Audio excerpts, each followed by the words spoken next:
ফাতিহি 18 নম্বর আয়াত। যে যেখানে আছেন, দাঁড়িয়ে আছেন, বসে আছেন, শুয়ে আছেন, কান এবার খাড়া করে দেন।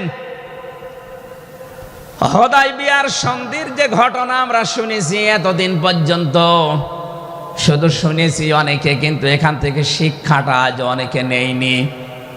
বাংলাদেশের এখন যে অবস্থা, এই শিক্ষা নেওয়ার সময় এখনই। নবীজি 1400 মানুষ নিয়ে এসেছিলেন সাহাবায়ে কেরাম নিয়ে হজ করার জন্যে। হুদায়বিয়া নামক যে জায়গাটা এখন কূপ আছে, এখানে এই জায়গায় নবীজি আশ্রয় নিলে আস্তানা গাড়লেন, তাঁবু গাড়লেন। কাফেরদের পক্ষ থেকে এখানে প্রতিবন্ধকতা সৃষ্টি করা হয়েছে যে না, আপনাদেরকে আমরা আর যেতে দেব না। বিশ্বনবী তাদেরকে প্রস্তাব দিলেন যে আমরা কিচ্ছু নিয়ে আসিনি সাথে করে, শুধু হজ করেই চলে যাব।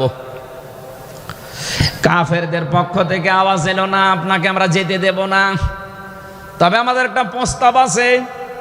আপনি যদি আগামী বছরে আসেন হজ করে যেতে পারবেন, কিন্তু এবছরে আপনাদেরকে আমরা আল্লাহর ঘর কাবায় যেতে দেব না। কি নিষ্ঠুর আচরণ তাকান! আল্লাহ পাকের নবী আল্লাহর ঘর তাওয়াফ করবে, বাধা দিচ্ছে যারা আল্লাহকে বিশ্বাস করে না তারা।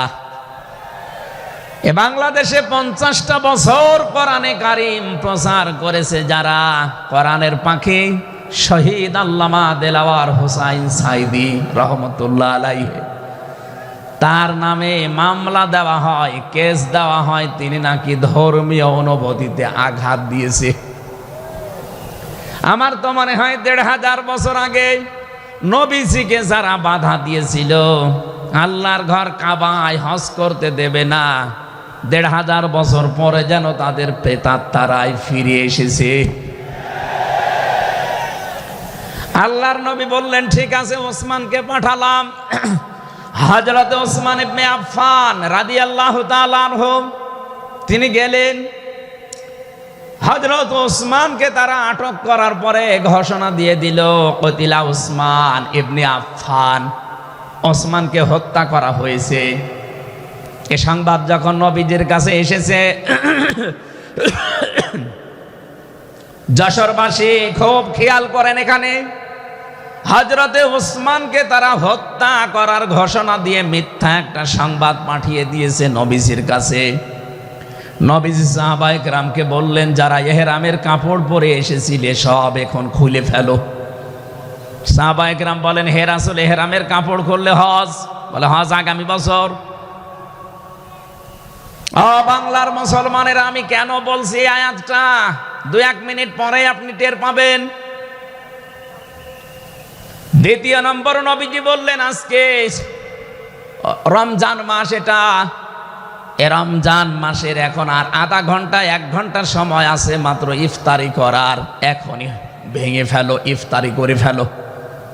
দরকার আগামীতে রোজা আবার রমজান সিয়াম আবার করে দেওয়া যাবে।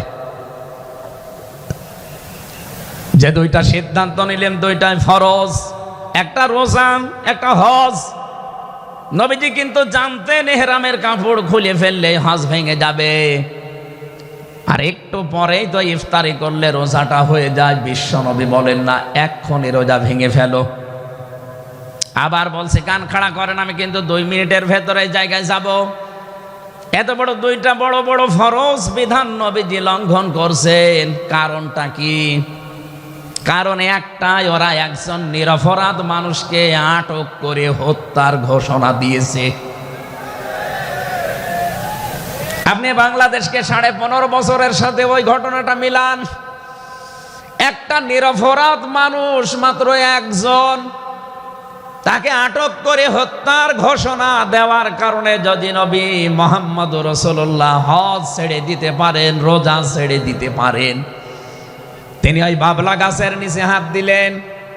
সাহাবায়ে কেরামকে বললেন, আমার হাতের উপরে সবাই হাত লাগাও, আমি আজকে তোমাদেরকে বায়াত গ্রহণ করাবো, শপথ নেব তোমাদের কাছে। 1399 জন নবীর সাথে আছে। আর হযরত ওসমানকে যেহেতু তারা আটক করেছে, এই 1399 জন সবাই নবীজির হাতের উপরে একটার পরে হাত দিতে আছে।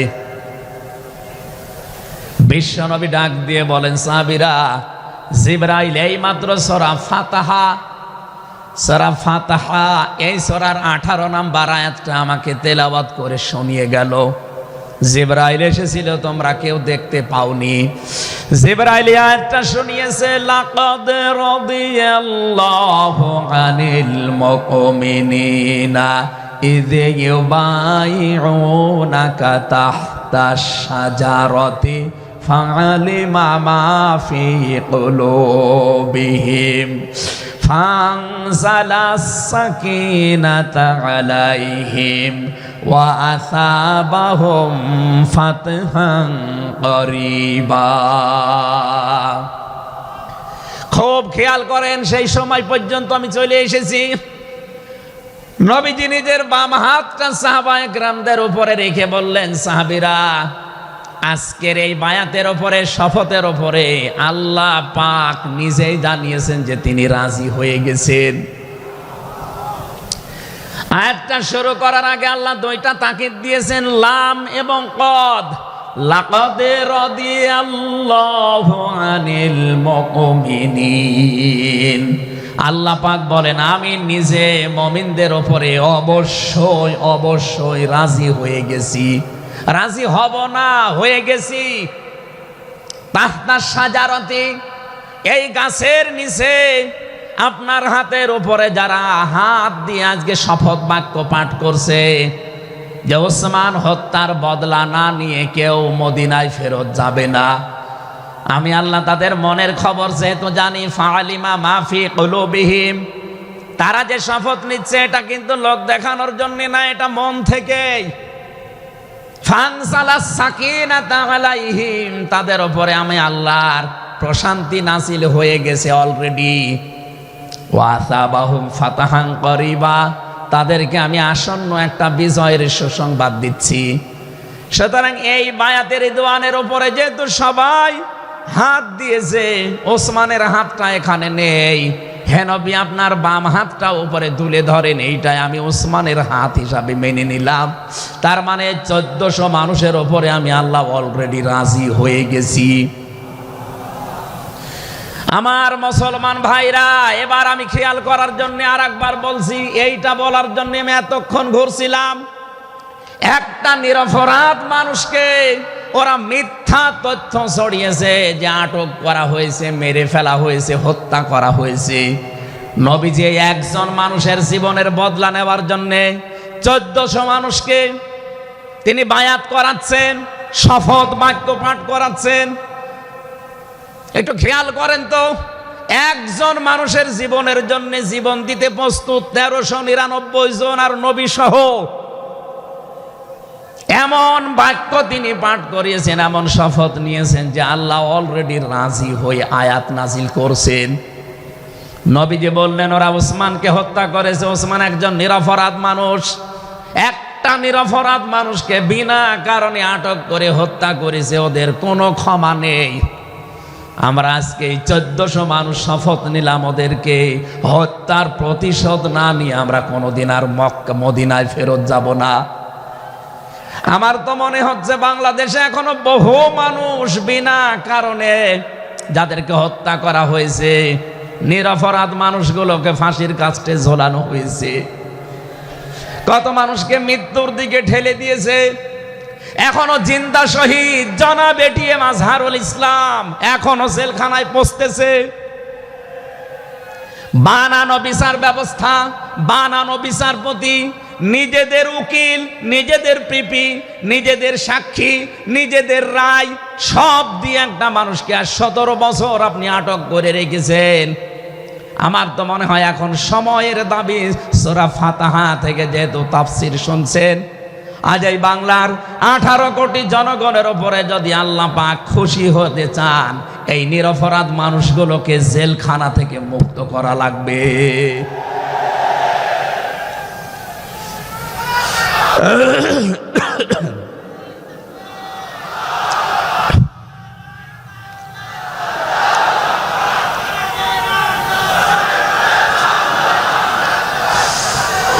যশোর বাসে আল্লাহ রাব্বুল আলামিন এখানে কয়েকটা বিষয় আমাদেরকে উপহার দিতে চেয়েছেন সুসংবাদের মাধ্যমে। এক নম্বরে আল্লাহ বলেন আমি রাজি হয়ে যাব। দুই নম্বরে ওদের মনের মূল কথাগুলো যেহেতু আমি জানি, সুতরাং যারা নারায়ে তাকবীর আল্লাহু আকবারে স্লোগান দিয়ে এই মাজলুম মানুষটার পক্ষে অবস্থান নিলেন, আমার তো মনে হচ্ছে ফানজালাস সাকিনাতা আলাইহিম, আল্লাহ পাক তার রহমত এখন এদেশের উপরে নাজিল করবে। দুই নম্বরে ওয়াসাবাহুম ফাতাহান করিবা, একেবারে সুপ্রসন্ন নিকটবর্তী বিজয় আমাদেরকে আল্লাহ এই মাজলুম মানুষটার পক্ষে দাঁড়ানোর কারণে দেবে। আমি আজকেও একজন জেল খাটা মানুষের সাথে কথা বলছিলাম, তিনিও প্রায় 3.5-4 বছর জেলে ছিলেন। তিনি জানাচ্ছিলেন যে হামজা ভাই, আসলে আমরা যারা জেলে ছিলাম তারা ছাড়া এটা বোঝানো সম্ভব না। বহু মানুষ বিনা অপরাধে, বিশেষ করে 15.5 বছরে তো হবে, বিনা কারণে বিনা অপরাধে কিচ্ছু জানে না, বছরের পর বছর জেলে পচতেছে। ওরা যদি একজন নিরপরাধ মানুষকে মিথ্যা কথা ছড়িয়ে দেওয়ার কারণে নবী যেরকম সিদ্ধান্ত নিতে পারে, আজ বাংলার 18 কোটি মানুষ দল বেদল সব ভুলে গিয়ে নিরপরাধ যত মানুষ জেলে ভর্তি আছে, গুম হয়েছিল, খুন হয়েছিল যারা, এদের পক্ষে দাঁড়াতে যদি সত্যি আপনি মন থেকে এগিয়ে আসতে পারেন, আল্লাহর কসম আমাদের সামনে আল্লাহ বিজয় দেখাবেন।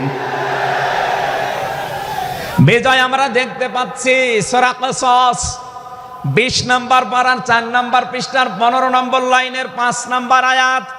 বাড়িতে যে আয়াতটার তাফসীর দেখবেন, আল্লাহ রাব্বুল আলামিন বলেন নুরিদু আন্নামুন্না আলাল্লাযীনা ইসতাদঈফু ফিল আরদ ওয়া নাজআলাহুম আইম্মাতাও ওয়া নাজআলাহুমুল ওয়ারিসিন। আমি আল্লাহ একটা ইচ্ছা করলাম, হাজার হাজার বছর আগে হে নবী, এই পৃথিবীর ময়দানে ফেরাউন নামে একটা লোক ছিল। রাষ্ট্রীয় ক্ষমতায় থাকার কারণে ওই দেশে বিভিন্ন দলে বিদলে বিভক্ত করে মানুষকে রেখেছিল, আর একটা দলকে সে টার্গেট নিয়ে কোণঠাসা করে, ছোট করে, হীন করে রেখেছিল। সেই দলটা ছিল মুসা নবীর দল। আমি আল্লাহ একটা ইচ্ছা করলাম, জমিনের উপরে যাদেরকে দুর্বল করে রেখেছে ফেরাউন, এই দুর্বল দলের উপরে আমি আল্লাহ মনন করব। মনন মানে অনুগ্রহ করা, দয়া করা। আমি আল্লাহ দয়া করব তাদের উপরে, মনন করব। এই কারণ আমি তাদেরকে জমিনের শাসন ক্ষমতায় বসাতে চাই, জমিনের উত্তরাধিকারী তাদেরকে বানিয়ে দিতে চাই। অনুমাক্কিনা লাহুম ফিল আরদ, জমিনের উপরে তাদেরকে আমি ক্ষমতায় বসাবো, এটা আমি আল্লাহর ইচ্ছা। বলেন তো আল্লাহ যদি কোনো ইচ্ছা করে ওটা রদ করার কেউ আছে? আরো জোরে বলেন আছে। সুতরাং এই আয়াত দিয়ে আমি যেহেতু 100 ভাগ এই আয়াতটা বিশ্বাস করি, হাজার হাজার বছর আগে ফেরাউনের এই জীবনের সাথে, কাহিনীর সাথে, তাফসিরের সাথে আমি বাংলাদেশে আয়াতটা মিলিয়েছি। দেখতে পেয়েছি 2024 সালের 5 আগস্টের পরে একটা দলের সাথে আয়াতটা মিলে যাচ্ছে। আপনি যাই মনে করেন এইটাই বাস্তব। এই 54 বছরে ভুয়া ধোয়া তুলে, ভুয়া চেতনার নাম দিয়ে যাদেরকে কোণঠাসা করে রেখেছিলেন জনগণের কাছ থেকে, আল্লাহ যেন হঠাৎ করে মানুষের মনের ভেতরে তাদের প্রতি পরিবর্তন এনে দিয়েছেন। আল্লাহ পাক যেন এই মানুষগুলোকে একটা মনন করেছেন, একটা দয়া দেখিয়েছেন। ওয়ানাজআলাহুম আইম্মাতান, জমিনের ইমাম তাদেরকে যেন আল্লাহ দিনের পর দিন বানিয়ে দিচ্ছে। তাদের আচার ব্যবহার, তাদের চরিত্র, তাদের ব্যবহার, তাদের মাধুর্যতা, তাদের যে ইখলাস, এগুলো দেখছে আমার আল্লাহ দিনের পরে দিন জমিনের ইমাম তাদেরকে আল্লাহ বানাচ্ছেন। ওয়ানাজআলাহুমুল ওয়ারিসিন, আয়াতের শেষের কথা, আল্লাহ তাদেরকে জমিনের ওয়ারিস বানিয়ে দেবেন। যেহেতু আল্লাহর সিদ্ধান্ত রদ করা যায় না, ফাআলুল লিমা ইউরিদ, তিনি যা ইচ্ছা তাই করেন। ইন্নামা আমরুহু ইযা আরাদা শাইআন আইয়াকুলা লাহু কুন ফায়াকুন। আল্লাহ পাক বলেন, আমি যদি কোনো ইচ্ছা করি শুধু বলি কোন, সঙ্গে সঙ্গে ফায়াকুন হয়ে যায়। কোরআনের ওপর আমার 100% বিশ্বাস নিয়ে কথা বলছি আমি। এই আয়াতগুলো মাস্ট বি আমার আল্লাহ বাংলাদেশে দেখাবে। বলেন আমিন, আরো জোরে বলেন আমিন। 6 নাম্বার আয়াত হচ্ছে অনুমাক্কিনা লাহুম ফিল আরদ। আমি আল্লাহ তাদেরকে জমিনের চেয়ারে ক্ষমতায় বসিয়ে দেব। কেন জানো? অনুরিয়া ফিরআউনা ওয়া হামানা ওয়া জুনুদাহুমা মিনহুম মা কানু ইয়াহদারুন। আমি আল্লাহ দেখাতে চাই ফেরাউনকে, হামানকে আর তার সৈন্যবাহিনীকে, তারা তাদেরকে সব চাইতে বেশি ভয় করত জমিনে যাদেরকে, সেই মুসা নবীর দলকে আমি আল্লাহ জমিনের শাসন ক্ষমতায় বসিয়ে তাদেরকে দেখাবো। এই 54 বছর জালেম এবং মুনাফিকরা সব চাইতে বেশি ভয় বাংলাদেশে যাদেরকে করেছে, তাদের প্রতি মানুষের মন মানসিকতা আল্লাহ ঝুঁকিয়ে দিয়েছেন। এই জন্য কোরআনের আয়াতের উপরে বিশ্বাস করে বলছি, এই বাংলাদেশে যারা নিরপরাধ মানুষ আছে তাদেরকে যদি 5 তারিখের পরে বিভিন্ন আন্দোলনের কারণে, মানবিকতার কারণে ছেড়ে দেওয়া হয়, বিশেষ করে ম্যাডাম খালেদা জিয়াকে আপনি ছেড়ে দিয়েছেন। এরপরে আমরা দেখতে পেলাম আব্দুল সালাম পিন্টু ভাইকে ছেড়ে দিয়েছেন। এরপরে গিয়াসউদ্দিন মামুন ভাইকে ছেড়ে দিয়েছেন। মিয়ানুরউদ্দিন অপু ভাইকে ছেড়ে দিয়েছেন। আমরা চাই জনাব এটিএম আজহারুল ইসলামকেও মুক্তি দেওয়া হোক। এ দাবির পক্ষে আছেন কারা দেখি? লিল্লাহি তাকবীর।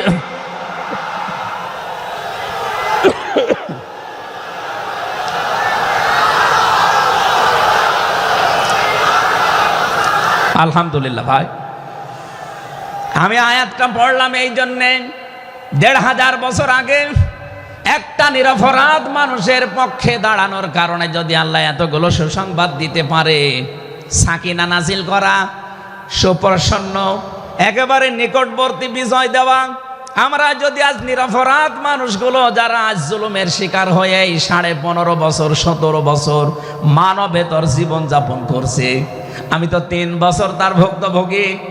3টা বছর আমাদেরকে ফাঁসির কন্ডেম সেলের ভেতরে 24 ঘন্টা লকআপ দিয়ে রাখতেন। কি করেছিলাম আমরা?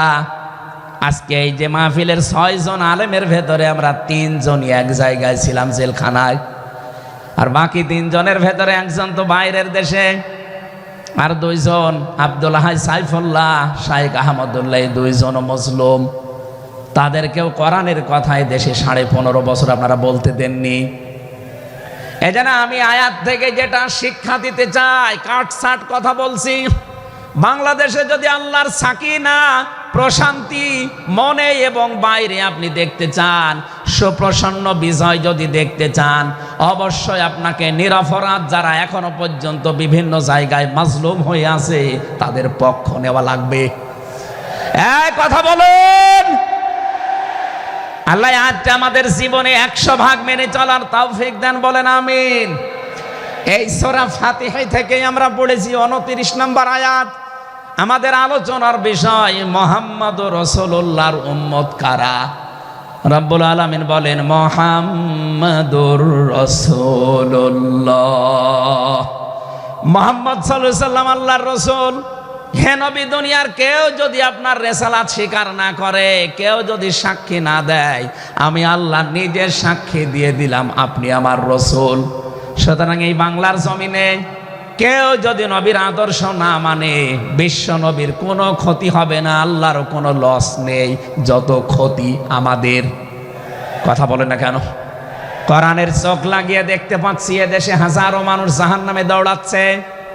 কারণ নবী মুহাম্মদুর রাসূলুল্লাহ বাদ দিয়ে পৃথিবীতে যদি অন্য কাউকে কিয়ামত পর্যন্ত কেউ আদর্শ মেনে চলে, কোরআনের কসম দিয়ে বলছি মাস্ট বি লোকটা জাহান্নামী। এজন্য এরকম আচরণে যারা আছেন, বুঝে হোক না বুঝে হোক, আল্লাহ রাব্বুল আলামিনের পরিচয় দেওয়ার আগে আমার আল্লাহ রাসূলের পরিচয় আমাদের কাছে দিয়েছেন। রাব্বুল আলামিন বলেন কুল হুয়াল্লাহু আহাদ আল্লাহুস সামাদ লাম ইয়ালিদ ওয়া লাম ইউলাদ ওয়া লাম ইয়াকুল লাহু কুফুয়ান আহাদ।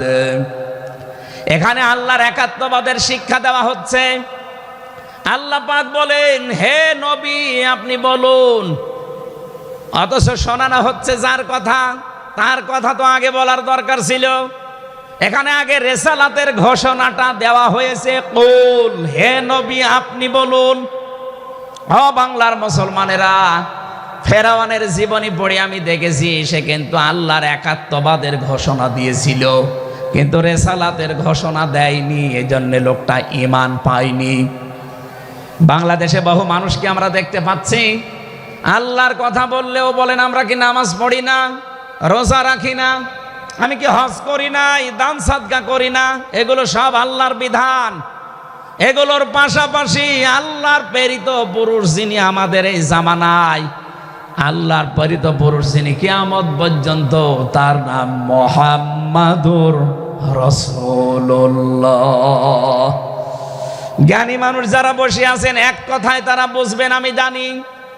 আজ বিশ্ব নবীর আদর্শ বাদ দিয়ে আপনি কার আদর্শ মানেন আপনার বিবেকের কাছে প্রশ্ন করেন। এটা রাজনীতি মনে করে কেউ যদি চলে যান আপনার কপালে আগুন লাগবে, আপনারও মরণ হবে ফেরাউনের মতো। ও আল্লাহকে মেনেছিল কিন্তু রেসালাত মানে নাই। এদেশে আজ অনেকেই আল্লাহর কথা বললে নামাজ পড়ে, রোজা রাখে, হজ করে আসে, দান সাদকা করে। আরে ভাই এগুলো সবই আল্লাহর বিধান। আপনি আল্লাহকে মানেন কিন্তু তার প্রেরিত পুরুষ এই জামানায় যিনি কিয়ামত পর্যন্ত, তার নাম মুহাম্মাদুর, আবার জোরে বলেন মুহাম্মাদুর রাসূলুল্লাহ। এতক্ষণ পর্যন্ত যা বললাম আমি আশা করছি আপনি বুঝেছেন। বিশ্ব নবী বাদ দিয়ে অন্য কারো আদর্শ এই জমিনে মানা যাবে না। মানলে আপনি বুঝে মানেন, আর না বুঝে মানেন আপনি জাহান্নামী।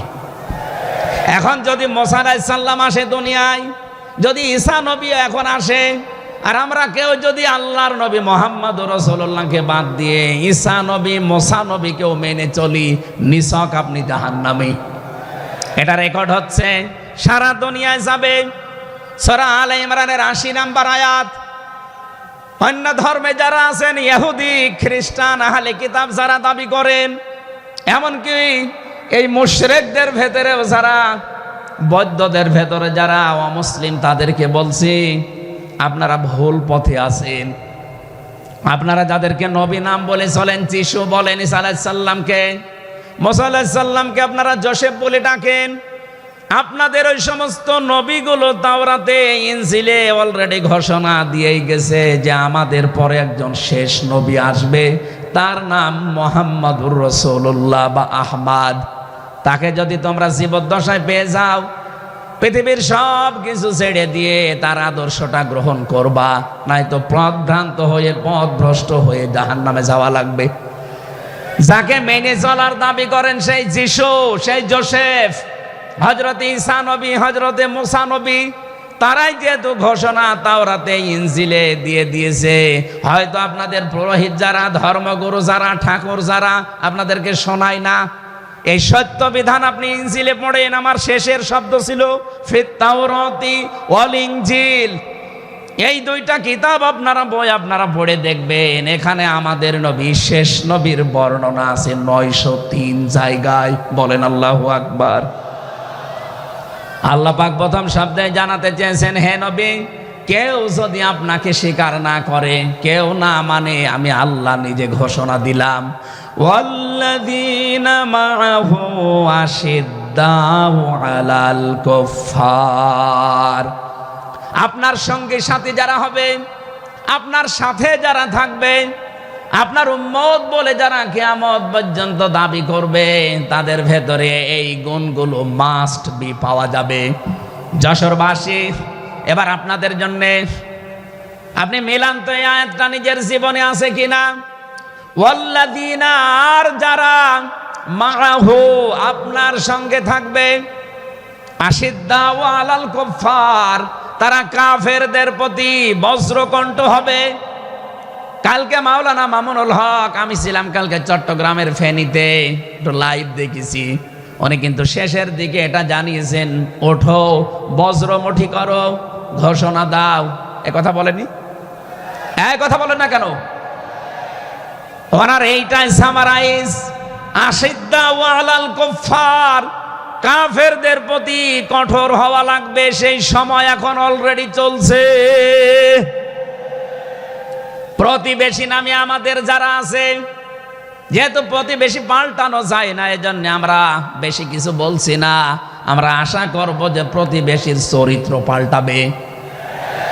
নবীজি প্রতিবেশী সম্পর্কে এত বেশি কথা জানিয়েছেন, মাঝে মাঝে বলতেন, জিবরাইল প্রতিবেশী সম্পর্কে যত কথা তুমি বলো, মনে হয় যে আমার জমি জায়গার ভাগও দেওয়া লাগবে। যেহেতু এত দামি জিনিস প্রতিবেশী, এত গুরুত্বপূর্ণ, আপনাদেরকে তো আমরা আর পাল্টাতে পারবো না, আমাদের জমির সাথে আপনাদের জমি। এই জন্য বলছে আপনারা চরিত্র পাল্টাবেন। আপনি মাইক্রোসফট, ভয়েস অফ আমেরিকা, এগুলো সব খ্রিস্টানরা, ইহুদিরা চালায়। তারা আজ তামাম দুনিয়ার 257টাইতে বেশি মিথ্যা কথা বলা হয় ভারতে। পৃথিবীর 257টা রাষ্ট্রের ভেতরে সবচাইতে বেশি সংখ্যালঘুরা নিরাপত্তার সহিত বাস করে বাংলাদেশে। অথচ এই দুইটাই এতদিন, এই 54 বছর আমরা স্বাধীন হয়েছি, 54টা বছরে আমাদের পেছনে এই মিথ্যা দুইটা তথ্যই প্রতিবেশীরা ছড়িয়েছে। সারা দুনিয়ার মোড়লদেরকে বলতো যে বাংলাদেশে সংখ্যালঘু নির্যাতন হয়। এদেশের গোবিন্দ পরামানিক, কুমার কি সেন যেন, কয়েকজন মিলে তারা বিবৃতি অলরেডি মাঝে মাঝাই দিচ্ছে যে আগস্টের 5 তারিখের পর থেকে বাংলাদেশে আমরা সবচাইতে বেশি নিরাপত্তায় আছি সংখ্যালঘুরা। এখনো তো কোরআনে কারিম এই দেশে কায়েম হয়নি। আমি কোরআনের এই অনুষ্ঠান থেকে আপনাদেরকে গ্যারান্টি দিতে পারি, আল্লাহর কসম, কোরআনে কারিম যদি এদেশের রাষ্ট্রীয় ক্ষমতায় চলে আসে, বাংলাদেশের সবচাইতে বেশি নিরাপদে থাকবে সংখ্যালঘুরা। একজন মুসলমানের মাথায় যদি কেউ আঘাত করে, একটা গুনাহ হবে। একটা অমুসলিমের গায়ে যদি কেউ আঘাত করে, ডবল গুনাহ হবে। বাংলার মুসলমানেরা অনেকে মনে করেন যে এটা মনে হয় নতুন হাদিস। না, আপনি একজন মুসলমানকে আপনি মারলেন, আপনার নিজের ভাই সে, আল মুসলিম ও আখুল মুসলিম, কিন্তু অমুসলিম আপনার ভাই, এ কথা কোরআনেও নেই, হাদিসেও নেই। কে কথা বলেন না কেন? 3টা বিষয় যদি কারো ভেতরে পান, সে যেই হোক। 1 নম্বরে কেউ যদি আমার কেবলাকে কেবলা মনে করে, ফাহুয়া আখি, সে আমার ভাই। 2 নম্বরে আমার জবাই করা জিনিস যদি সে খেতে চায়, ফাহুয়া আখি, সে আমার ভাই। 3 নম্বরে সে যদি আমার মতো নামাজ পড়ে, সে আমার ভাই। সুতরাং এই 3টা বিষয় সামনে রেখে আমরা এই দেশে যারা আছি, মতের হয়তো মিল নেই, দলের হয়তো নামের মিল নেই, কিন্তু এই 3টা বিষয় যারা মানবেন, আমার মতো নামাজ পড়বেন, আমার কাবাকে কাবা মনে করবেন, আমার জবাইকে তো ব্যস্ত আপনিও খাবেন, এটা যেই হোক, এই দেশে আমরা সবাই তাকে ভাই ভাই ভাই মনে করি। কথা বলেন ঠিক কিনা? এই 3টার বাইরে যারা আছেন, তারা তো আর আমার ভাই না। তাদের সম্পর্কে কি? তারা আমার এই দেশের আমানাত। 1 নম্বরে এই সংখ্যালঘু যারা আছে, হিন্দু হোক, খ্রিস্টান হোক, বৌদ্ধ হোক, মুশরিক হোক, যাই হোক, যারা আছে তাদের উপর যদি আপনি অত্যাচার করেন, তাদের মন্দির ভাঙেন, তাদের দেবতাকে গালি দেন, তাদের মাথায় বাড়ি দেন, চাঁদাবাজি করেন, 1 নম্বরে জুলুমের গুনাহ হবে, 2 নম্বরে আমানতের খেয়ানতের গুনাহ হবে। এই জন্য আমরা সাবধান থাকি। আগস্টের 5 তারিখের পরে আমরা অনেকের চরিত্র একটু ওলট পালট দেখতে পাচ্ছি। আশা করছি আপনি থামবেন।